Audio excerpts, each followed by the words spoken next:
So now we have some larger works on paper that seem to have some photographic elements. So why don't you let us know what's going on right here? So this is an older piece, probably from the 1980s.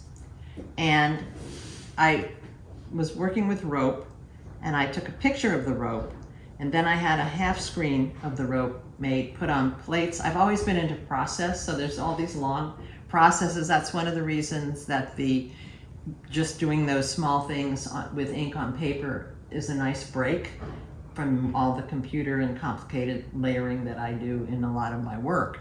So this is an etching that has not been worked on from then. So this is the screen. And it's also, I don't think I used it on that. It's on some of the other pieces. So this is and then that's put on a plate, and then it's etched, and then you wipe the etching and do the plate. So I have some questions right away. Good. And that has to do with your intentions about your screens and about how they're maintained, and whether or not in the future you would think that your estate could print from them or have somebody printing from I them. have the plates. You have the plates, and they're etched. And they're etched, and they're protected, and Yes.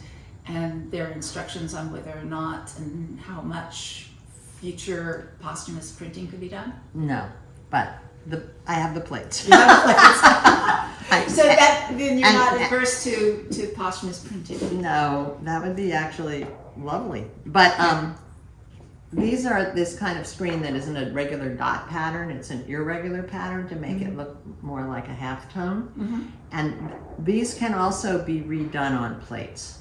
So if something happened to the plate, this could be used again. Okay, so then we have. So when we're looking at this, what are the inks that are being used for printing this from your etching? The traditional black etching ink on rag paper. Good. So all archivable. And then this is So this is a different screen, which is this screen. And on this one, I've painted around the edge, again in the 80s, and added white carbon pencil, charcoal pencil on top and sprayed. So these are older. Okay, so these have fixative on them, and this one does. And have you masked the paper and only fixed the image, or is there fixative across the whole? Just the surface? image. Just the image. And do you have any recollection of what the fixative was that you used? No. Absolutely not. No. So then, wasn't hairspray. In the old days, no, it was no. hairspray. Okay, so I decided to revisit this series both on paper and you'll see on canvas. I decided to revisit these ropes. I was doing ropes exclusively for 3 years back then, young mother feeling tied in knots. But I decided I could revisit some of these images because I still like them. So recently I did this one and added more color with, and I haven't fixed it yet, but this is a oil stick. An oil pastel or an oil paint pigment stick? Both. Both. Yeah. And do you know the brands that you've used? Well, they're over here. They're these kind here. Sennelier. Mostly that. Okay. And so then I was like, okay, well that's interesting, but I bet it could be more fun to do more things. So I got my light box out and I put this image. We can turn this over and you'll be able to see. I think we can just flip, well, maybe not this one, maybe flip this one.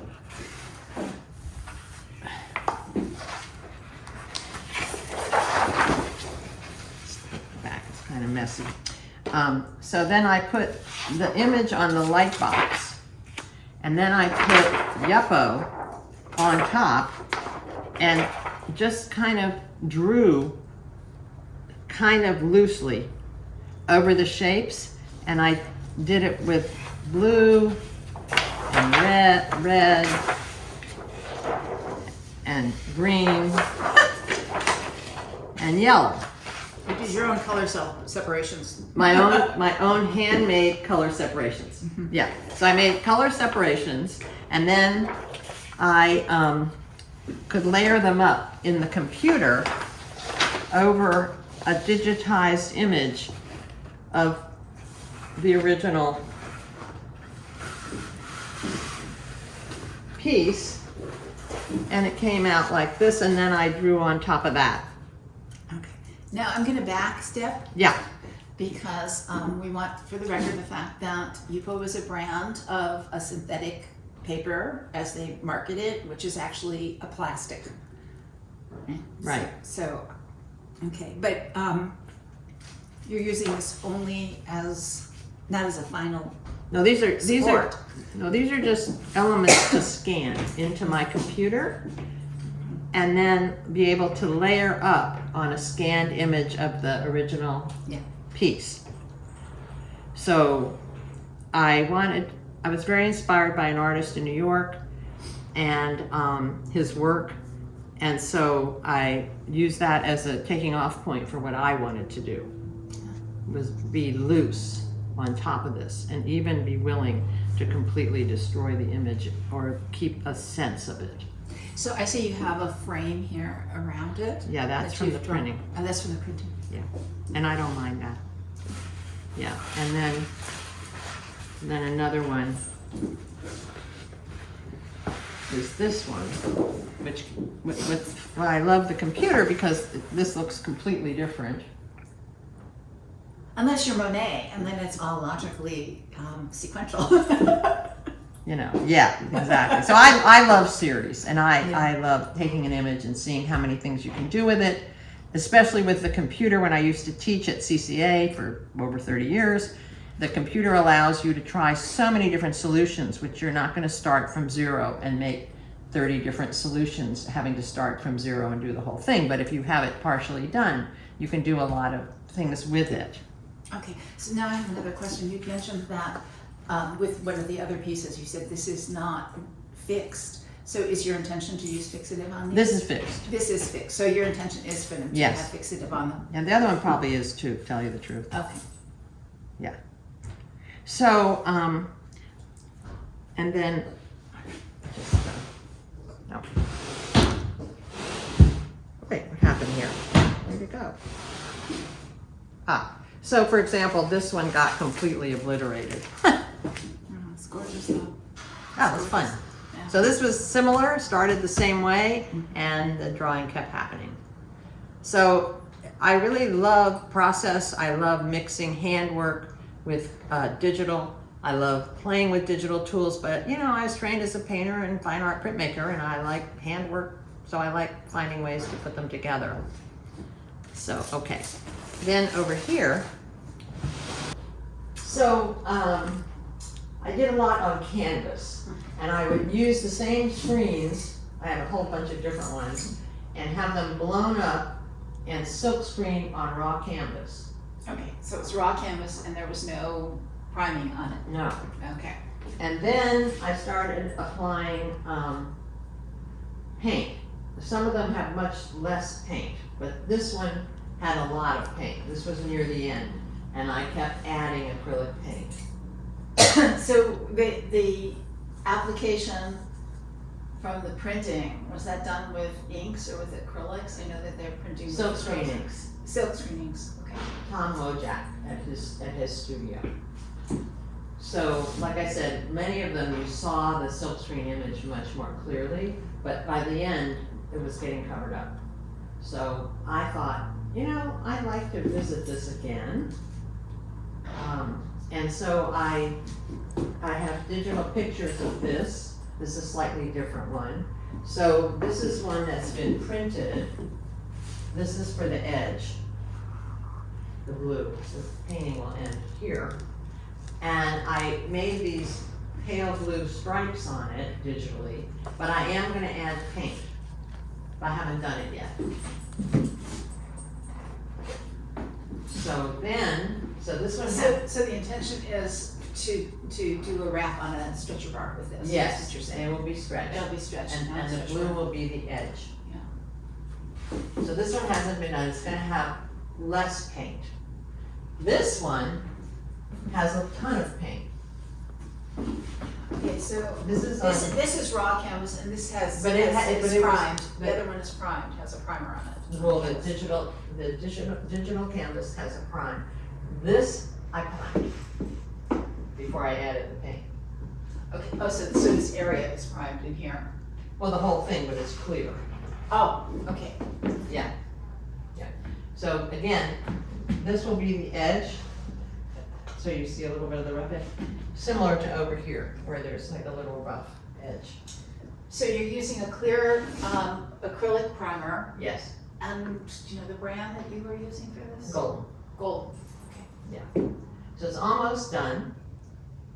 And then this one over here is in process, same thing, clear primer. And I'm not liking this, I'm gonna completely redo this. And it will be more plain, and then the ropes will be more finished as I finish painting them. So are you using golden paints for your Yes, acrylic And paints as well? yes, everything. Okay. And And then, are you using any oil pastels on the surface? from oil the pastels, atelier? oils, yeah. No. So these are just testers, which I can just try things out. Yeah, so it was a way of going back and revisiting, but with this new, more loose approach. Okay, can we take a look at the back of this older piece over here that you've been working Yeah, on? I hope it looks all right. Well, that's exactly why we want to turn it around and take a look. So here we can see that the canvas is stapled, good stretcher, heavy stretcher bar, and the canvas looks really clean. Yeah. Really good. So, Really good. and that's what I was gonna show. Great, fantastic. So it's just a way of getting back to my idea of always liking to mix and match processes. And the computer gave me a whole new toy to add in to the mix, because using silkscreen was very limiting. I could only print really one color, and then I didn't mind, and I did a lot of big ones where I just sort of threw acrylic paint staining the canvas, so that, and then a little bit of drawing on top. So, yeah. That's great. So do you have any test sheets with colors that you use, colors that you have preferences for, that you use certain blues or certain reds and not others? Do you have a palette that you work in consistently with? I certain do, I colors? don't have it written down. Although I did one color etching of my daughter's dolls that I hand painted, the whole black and white etching, and I have a guide for that. That's a good idea. I had to do a few of them, and I needed to know every single color I used. But in general, I kind of veer toward a palette that I've been more comfortable with. Yeah. I do have all the digital files, That's and great. they would show everything that was used. Because you can go in and get the colors with the eyedropper. That's great.